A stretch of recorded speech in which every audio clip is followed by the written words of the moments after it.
Hello everyone, George DeSantis here with the Look at the Market for the week ending Friday, November 13th, 2020. As usual, before we go further, we need to bring up a disclaimer, which is this here, and make sure that you understand that this is not an attempt to give any particular person investment advice, since I'm not a licensed professional investment advisor. It is done for my own purposes. I make a video, I put it on YouTube, and anyone can take a look at it.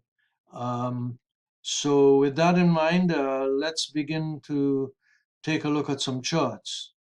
So here's a weekly chart of the S&P 500, and for those who are new, and there are a couple of new folks who may get the video, get the email and video. We usually start with a weekly chart because we want to be trading or investing with the tide, the weekly chart, the monthly chart, with longer term charts. We want to be investing in the direction of the trend with those charts. So now we look at a weekly chart. First, we see here that we have a 4 exponential moving average, the yellow line, and that's above the 9 exponential moving average, and that's above the 30 weighted moving, and so on. And this is a 50-day moving average, EMA. As far as moving averages are concerned, we say we have an uptrend. The second thing that confirms an uptrend is that the parabolic for 2 weeks now has positioned itself below the most recent bars. So we see that we had a parabolic switch from here above the bar to below the bar, and again last week we have the parabolic below. So this confirms that we are in an uptrend. Parabolic means parabolic stop and reverse the trend direction. So if you had a downtrend here, as we did, and it goes below the bar, you stop and reverse the trend direction. We now have an uptrend. Okay.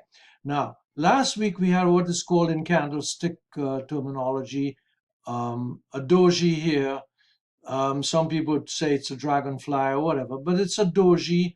It's a candlestick that's usually signifies uncertainty or uncertainty, indecision and uncertainty. Okay. Now last week I pointed out that this bar here could be argued that this bar was pretty much a bullish engulfing bar. This body of this bar almost totally engulfed this one, and because of that and a few other things, I thought the market should go higher, which is what it did, in fact. Another thing I'd like to just quickly point out to you, although we don't usually talk about it, is the fact that this bar here, this candlestick here, in chaos theory is referred to as a fractal, because you have two lower highs here before the bar, and two lower highs after the bar. And this is usually a point at which, if we break above that, we usually get a nice move up, a continuation pattern up. Okay? Now let's continue with the other indicators. You can see that Williams percent R is still situated above the magenta line, and it's been there since it went above the magenta line here, way back here, when after that low in March, but in April it started moving above the magenta line. So also the sum of the rate of change indicator, although it has more volatility and there's some whipsaw, it's maintained a position above the 4% line for a while now. Now, the important thing to notice here, as of the current market, as far as the current market is concerned, is that MACD on the weekly chart, on the MACD histogram that we take our buy signals from, 1226.9, this one, it's issued us a buy signal. We are on a buy signal here. So that's very bullish. You can see it was only bearish for a while here, right here, 2 weeks. Okay. Let's take a look at the daily chart. Now, this is a daily chart of the S&P 500. And we can see that the 4 exponential moving average is above the 9, 9 above 30, etc. So some people say this is like the alligator's jaws or mouth, and the alligator is opening its mouth, meaning you got to feed this alligator, and the way you do this is buy stocks. So, so this is a bullish sign. So what do we have? We made a low here, and we rallied up. But when we rallied all the way up here, we almost came to the 3 standard deviation line. And of course, at that point, price was rejected. And so we had what is called a shooting star in terms of candlestick terminology formation. And so we had this shooting star. I often refer to this as the finger. We got the finger. So anyway, once you have this rejection here, you get a consolidation. And now with this consolidation for a few days, now we had a nice bullish bar on Friday, and I think we go higher from here. Next thing we look at is parabolic. Parabolic is below the bars, especially the most recent bar. That's the one that really counts. So we have a real nice bullish chart here, and we see that this bar is not really approach. It hasn't really come close to the 2 standard deviation line yet. When it gets there, we might do some consolidation. If we do, we will do some consolidation and go sideways, and this pattern repeats itself. You know, you go up, you consolidate, you go up, you consolidate, etc. And then, of course, sometimes you go down. In any case, other indicators look bullish. Williams percentile, since it turned bullish here, it's remaining above the 50 minus 50 line, magenta line, and the sum of the rate of change indicator is bullish, and MACD is bullish above the 0 line. So it's all go. The sell signal, there's no sell signal on MACD histogram. This is the one we usually take sell signals from, and we don't have one. Here's a quick look at some charts from Barron's this weekend. First one we look at here, you see that this is the Dow Industrials, transportation, and you can see that it seems as though, according to Dow theory, transportations are confirming the Dow. As Dow makes a new high here, the transports are making a new high, so we're getting confirmation. Insofar as the put-call ratio on S&P 100 are concerned, these numbers are in the bullish territory right here. 60 on the equity put-call ratio, and the S&P 100 at 125, and they're right in that general bullish area. I just want to point that out. We have a euphoria panic scale here, but notice that even though we were in the euphoria area of the scale, the markets rallied up anyway. This insider transaction ratio became very bearish, but I think that was a function of the rotation we had in the market. So that's about it there. So let's turn to some charts now from stockcharts.com. This first chart here is a chart of the new high, new low index.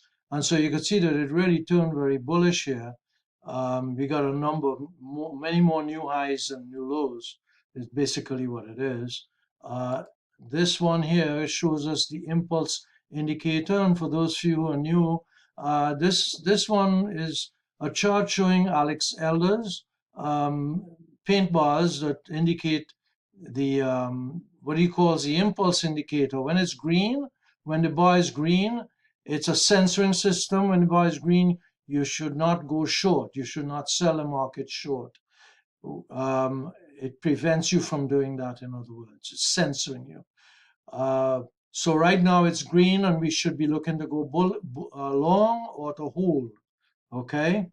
The next chart is the McClellan, I believe, McClellan oscillator. It's in bullish territory here. So it's all within the bullish scenario.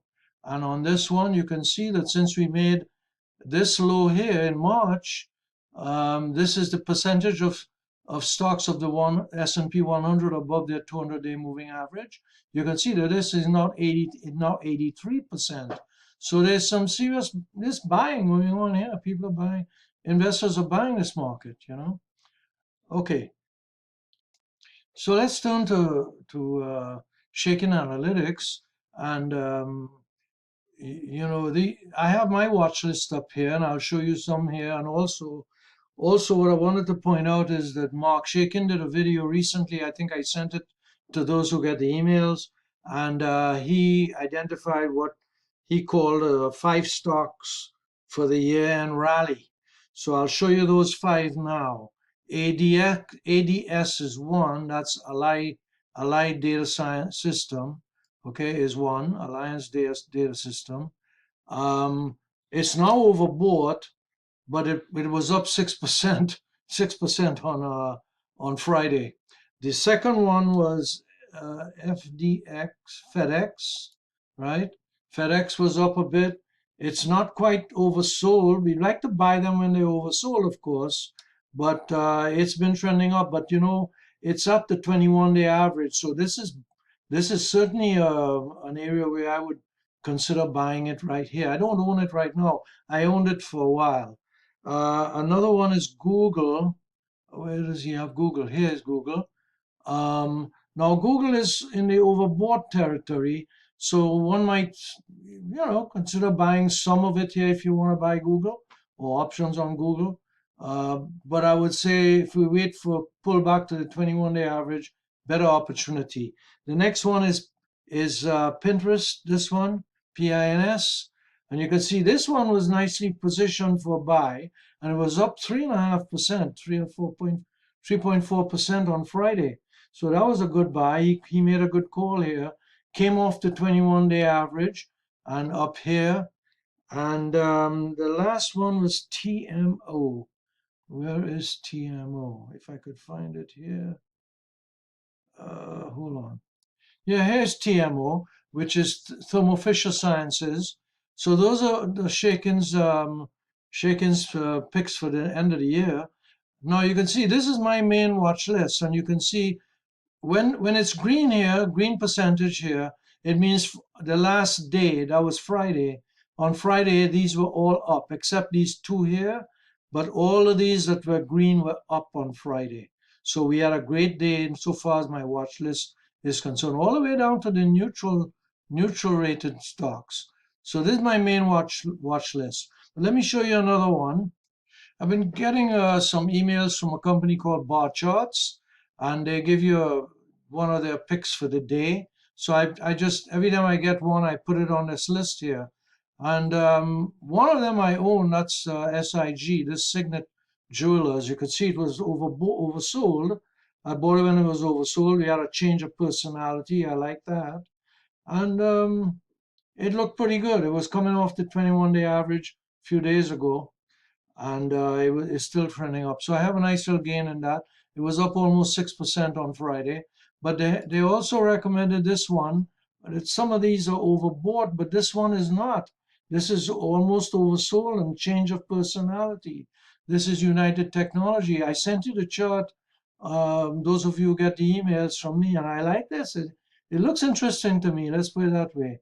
The earnings were beat by 40 cents, beat by 54. So that's the way I see that. You can always use your cell phone and take a picture of this or rerun the videos to get the names, okay? Now, before we end, and we usually only have 15 minutes on this video, so I want to show you the seasonal chart for the S&P. This is the SPY, and of course, so you can see that the seasonal trade here is from November 20th to December 6th. It may begin sooner than that, but that's a seasonal trade that has 100% win percentage, average profit of 2.8%. So I'm just going to give you 4 stocks that are oversold. The first one is PINS, PINS, that is Pinterest. The second one is TMO, Thermo Fisher.